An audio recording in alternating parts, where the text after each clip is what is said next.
welcome to Seacliff Storytime here in Brooklyn. The Paperboy. I love this story. The pictures are so great. All right, there we go. The morning star is out. The truck is taking off.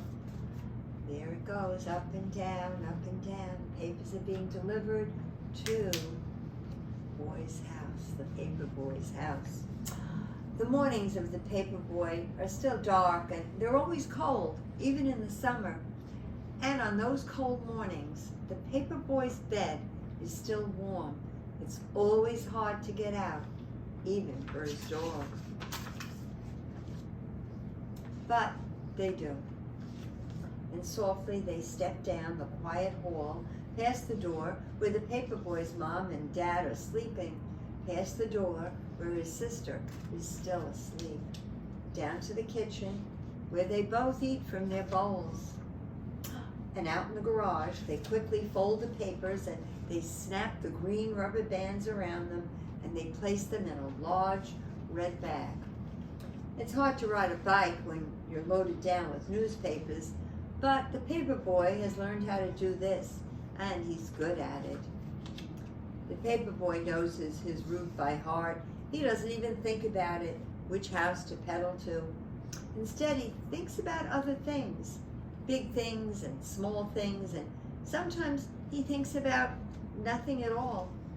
His dog, too. He knows that route by heart. He knows which trees are for sniffing, which bird baths are for drinking, and which squirrels are for chasing, and which cats are for growling at. All the world is asleep, except for the Paperboy and his dog. And this is the time when they are the happiest. But little by little, the world around them wakes up. The stars and the moon fade away and the skies become orange and pink. And when the Paperboy has delivered his very last newspaper, he and his dog race home. And his empty red bag, it flaps behind him in the cold morning air.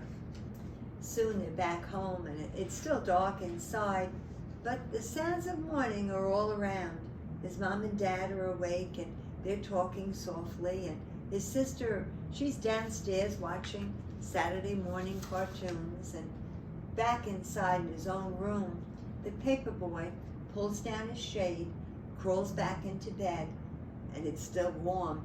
And while all the world is waking up, the Paperboy is going back to sleep, and his dog is sleeping too. Their work is done. And now is the time for dreaming. Great, what a great story. No birthday today, but we'll just wish the world a lovely, happy summer day. Happy summer days, yes. Happy summer days to you all. Thank you, Ariel. Thank you, cameraman Dan. And remember, I love you all very, very much.